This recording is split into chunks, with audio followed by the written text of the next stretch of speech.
माननीय डॉक्टर तारा भवाळकर आपणाला या पूर्वीच्या संमेलनाच्या माननीय अध्यक्षा डॉक्टर तारा भवाळकर.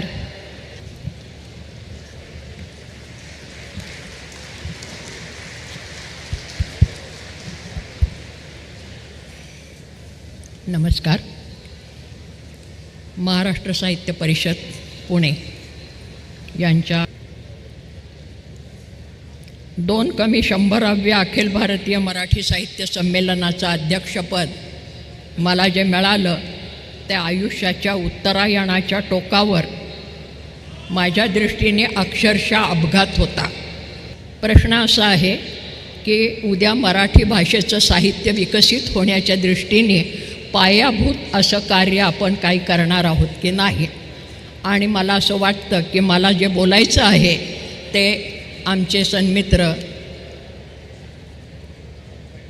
मिलिंद जोशी यांनी सुरुवातीलाच अत्यंत स्पष्ट शब्दात सांगितलेलं आहे, जे मी वारंवार सांगत आले.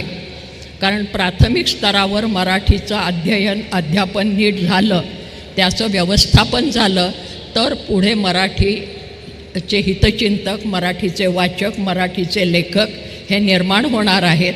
आणि त्याच्याकडेच आता दुर्लक्ष होतं आहे असं एक नागरिक, एक मराठी प्रेमी आणि मुख्य म्हणजे एक शिक्षक म्हणून माझं मत आहे. कारण मराठी हे मी अक्षरशः प्राथमिक शिक्षकाच्या स्तरापासून परदेशी विद्यापीठाच्या स्तरापर्यंत सर्व स्तरांच्यावर अध्यापन केलेली मी एक मास्तर आहे. शिक्षिका, प्राध्यापक वगैरे वगैरे मी काही म्हणत नाही. आणि त्यामुळे अत्यंत लहान वयामध्ये मुलांच्यावर अनेक भाषांचं दडपण येऊ नये असं माझं अनुभवाचं मत आहे. ते मी पुन्हा पुन्हा व्यक्त करत आलेली आहे. त्याचा पुरावा विश्वासराव पाटील करतील असा मला विश्वास आहे आणि ते करत राहावे त्यासाठी शुभेच्छा आहे. साहित्य संमेलनाच्या या वर्षभराने मला काय दिलं, एका वाक्यात सांगायचं झालं तर वर्षभर मला कामात गुंतवून ठेवलं. मी विचार करत होते की आता जरा आराम करावा, नोकरी बिकरी संपलेली आहे, संपूनही पावशतक लोटलेलं आहे. पण या आमच्या मराठी स्नेहीजनांनी मला पुन्हा त्या अध्यक्षपदामध्ये अडकवलं आणि त्या वर्षांनी मला अक्षरशः संपूर्ण वर्षभर गुंतवून ठेवलं. मी उत्तरायुष्याच्या टोकावर असं म्हणते आहे आणि ते शब्दशः खरं आहे. एरवी तक्रार अशी असते की उत्तरायणामध्ये फारसं कोणी लक्ष देत नाही, पण माझ्याकडे महाराष्ट्राने नको तितकं लक्ष दिलं असं मला वाटतं. कारण मी ज्या भागामध्ये राहते तो भाग असा आहे मराठीच्या भाषेच्या दृष्टीने की एकीकडे कर्नाटकाची सीमारेषा आहे, एकीकडे गोवा आहे, एकीकडे दक्षिण आहे सगळी, एकीकडे पश्चिम महाराष्ट्र आहे आणि जरा थोडंसं पलीकडे केलं की गुजरातची सीमारेषा आहे. आणि या सगळ्या प्रांतामधली जी मराठी भाषक मंडळी आहेत, ज्यांना आपण बृहन महाराष्ट्रातली मंडळी म्हणतो, त्या सगळ्यांचा अतिशय लोभाचा असा अनुभव मला मिळाला. आता नुकतीच मी नाशिकला जाऊन आले. नाशिकला मी काही काळ होते म्हणून मी नाशिकला गेले. त्यावेळेला तपोवनावर जिथे प्रभू रामचंद्र आणि सीतामाई यांचा पहिला वनवास, मी मुद्दाम पहिला वनवास म्हणते कारण त्यावेळेस ते दोघं बरोबर होते, तेव्हा प्रभू रामचंद्र आणि सीतामाई यांचा पहिला वनवास ज्या नाशिकच्या तपोवनामध्ये व्यतीत झाला आणि लोकपरंपरेतल्या बायकांनीही त्याचं वर्णन केलेलं आहे की श्रीरामचंद्रांना ते तपोवन का आवडलं, कसं आवडलं. फार काही मी त्याच्यात शिरत नाही कारण मी त्यात शिरले की फारच गोंधळ होतो, मला थांबवत नाही. पण एक ओवी बायकांची सांगावीशी वाटते. रामचंद्र आले तिथे आणि सीतामाईला म्हणाले, राम म्हणे सीता नाशिक चांगलं, राम म्हणे सीता नाशिक चांगलं, गोदावरी काठी मन दोघांचं रंगलं. तेव्हा त्या दोघांचं मन तिथे रंगलेलं होतं. आणि असं ते तपोवन जे आम्ही लहानपणापासून अनुभवत आलो त्याच्यावर अक्षरशः कुऱ्हाड पडते आहे असं वातावरण निर्माण होतं. त्या निमित्ताने त्या भागातली सगळी प्रसिद्धी माध्यमं माझ्याकडे आली, प्रतिक्रिया घेतल्या, चळवळी तिथे चालूही आहेत, विरोध होतो आहे सामान्य नागरिकांच्यापासून अभिजनांच्यापर्यंत सगळ्यांचा.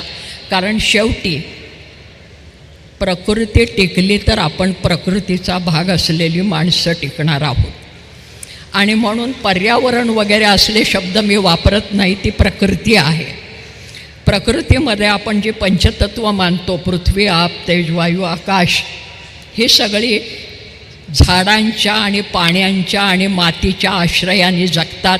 आणि म्हणून आपण जगतो, कारण आपण प्रकृतीचा एक अंश असतो. म्हणून तेव्हा आपल्यालाच जगायचं असलं स्वार्थ म्हणून सुद्धा, तर आपल्याला वनांचं जतन हे प्राणपणाने केलं पाहिजे, नाही तर आपल्या पुढच्या पिढ्यांचे प्राण टिकणं अवघड होईल, असं मला आवर्जून सांगावंसं वाटतं. आणखीन एक महत्त्वाची गोष्ट घडली या वर्षभरात, की निरनिराळ्या संस्थांनी पुरस्कार देण्याची योजना आखली. मी कुठलाही पुरस्कार घ्यायला कुठेही जाऊ शकले नाही. शिवाजी विद्यापीठाने माजी कुलगुरू धनागरे यांच्या नावाने एक पुरस्कार, विखे पाटील यांचा पुरस्कार नुकताच मिळाला, लोकहितवाद मंडळाने दिला, महाराष्ट्र फाउंडेशनचा पुरस्कार नुकताच मिळालेला होता. सगळ्यात महत्त्वाची गोष्ट म्हणजे नाशिकला सांगलीला येऊन मला भाई वैद्य पुरस्कार देण्यात आला, नंतर रामकृष्ण मोरे पुरस्कार देण्यात आला. असे अनेक पुरस्कार हे मला तिथे येऊन दिले आणि त्याचा एक मोठा आनंद सगळ्या घरादाराला नव्हेच माझ्या सगळ्या मित्रमंडळींना लोटता आला. आज हे साहित्य संमेलन इथे होतं आहे.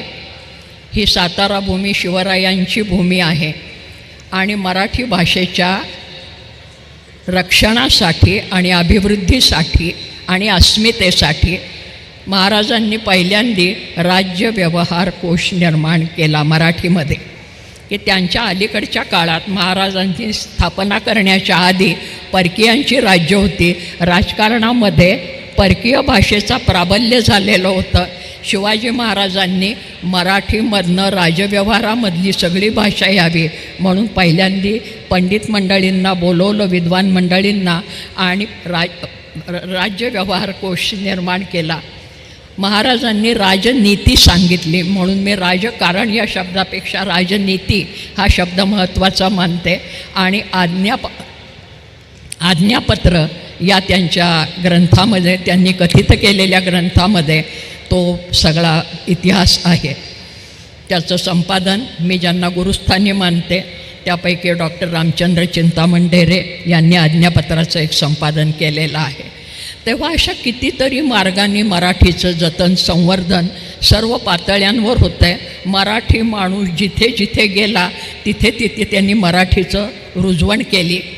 त्यातलं आणखीन एक उदाहरण, हे साहित्य संमेलनाचं अध्यक्षीय भाषण झाल्यानंतर अनेकांच्याकडनं मला पसंतीच्या पावत्या मिळाल्या, तोंडी मिळाल्या, लेखी मिळाल्या, घरी येऊन मिळाल्या.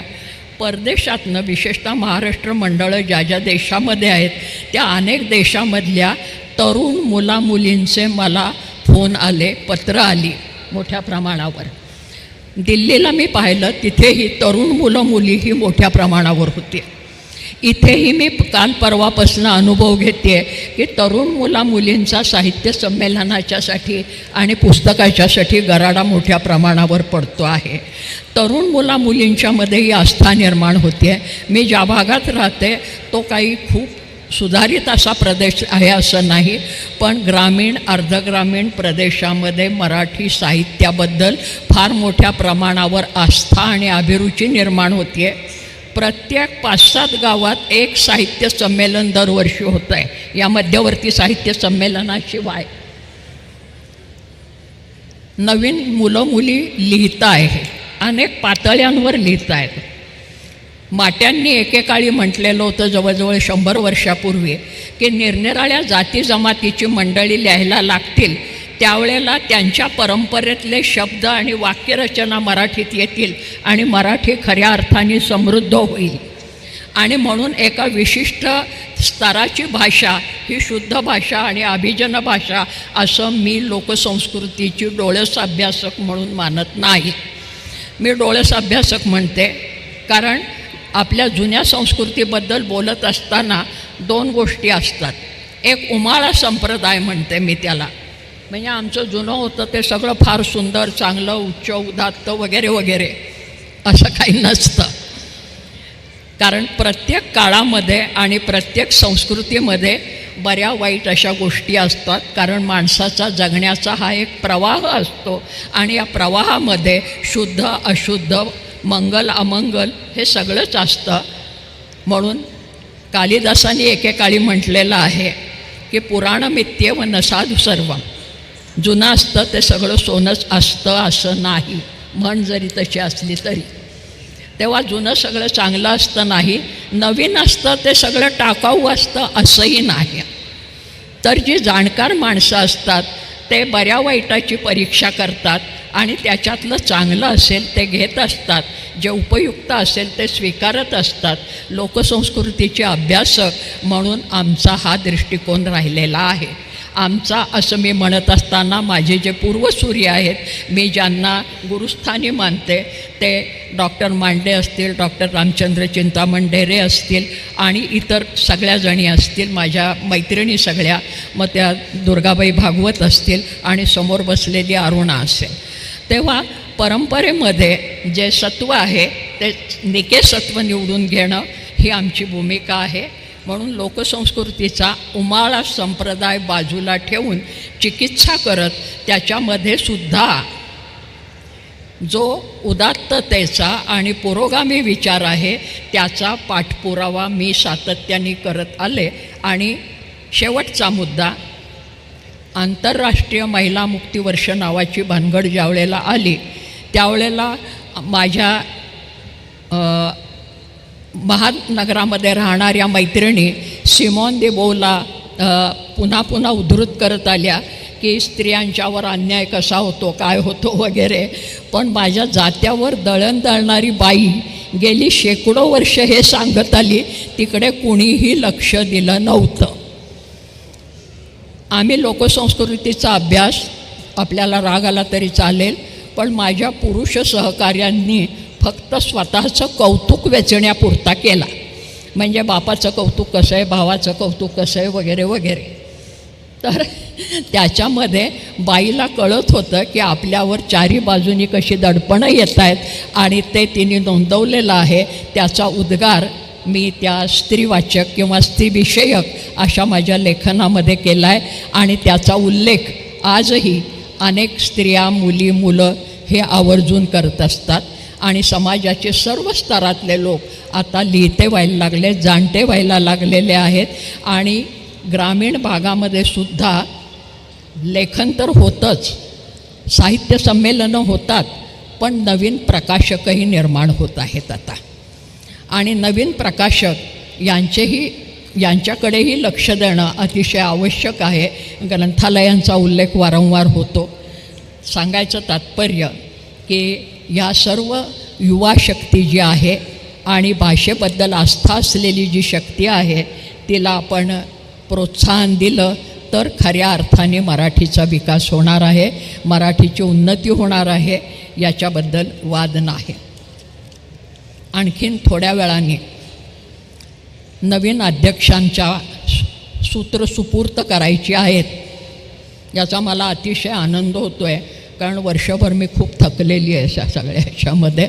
नवीन उमेदीचे अध्यक्ष येत आहेत ही चांगली गोष्ट आहे आणि ते मराठी भाषेच्या विकासासाठी प्रयत्न करतील, त्याबद्दल काही वाद नाही. अनेक मुलाखती माझ्या झाल्या. त्या मुलाखतीमध्ये सगळ्यांनी प्रश्न विचारला की तुमचं भाषण खूप लोकांच्यापर्यंत पोचलं, या लोकप्रियतेचं रहस्य काय? म्हणलं ते पोचलं हे तुमच्यामुळे मला कळलं, नाही तर मला कळायला काही मार्ग नाही. मी कुठेतरी कोपऱ्यात राहणारी एक बाई आहे. पण त्यांना मी जे उत्तर दिलं, जे यूट्यूबवरच्या अनेक मुलाखतींच्यामध्ये आहे, ते एक वाक्य सांगणार आहे आणि मग पुढच्या क्षणापासून ही साहित्य संमेलन अखिल भारतीय साहित्य संमेलनाच्या अध्यक्षपदी नवीन अध्यक्ष आमचे सन्मित्र विश्वासराव पाटील हे आजी अध्यक्ष असतील आणि मी माझी जमा होईल. मी उत्तर असं दिलेलं होतं की मी स्वतः काहीच केलं नाही. मी बोलले, याबद्दल काही वाद नाही, पण अनेकांना ते भाषण आवडलं, भिडलं, अनेकांनी ती पसंती व्यक्त केली. याचा अर्थ इतकाच आहे की त्यांच्या मनामध्ये जे होतं ते मी फक्त अभिव्यक्त केलं. कारण लोकसंस्कृती ही समूहाची संस्कृती असते. समूहातली प्रत्येक व्यक्ती व्यक्त होतेच असं नाही. समूहाच्या वतीने कोणीतरी व्यक्त होतं, परंतु सगळ्या समूहाला ते आपलं आहे असं वाटतं. म्हणून मी जे भाषण केलं असेल त्याला एकच वाक्य, ते वाक्य संपल्यावर या संमेलनाची सूत्र विश्वासरावांच्याकडे जाते. ते वाक्य असं की मी भाषण केलं नाही, माझ्या तोंडून भाषण वदलं गेलं, कारण मी फक्त समूह मनाचा आवाज झाले. तो समूह मनाचा आवाज आपण आहात सगळेजणं, आणि तो आवाज बुलंद करण्याचं काम आमचे सन्मित्र करतील असा पुन्हा एकदा विश्वास व्यक्त करते. वर्षभर मराठी मनांनी, मराठी जनांनी मला जे प्रेम दिलं, आस्था दिली आणि मुख्य म्हणजे भाषेबद्दल आस्था दाखवली, त्याबद्दल मी अतिशय कृतज्ञ आहे, धन्य आहे. मी सगळ्यांचे मनापासून आभार मानते. साहित्य महामंडळाचे पदाधिकाऱ्यांचे, या संमेलनाच्या संयोजकांचे. त्यांनी माझी खूप आस्था सुरुवातीपासून विनोद कुलकर्णींनी सारखे फोन करून बाळगलेली आहे. या सगळ्यांच्याबद्दल पुन्हा एकदा कृतज्ञता व्यक्त करते, शुभेच्छा देते.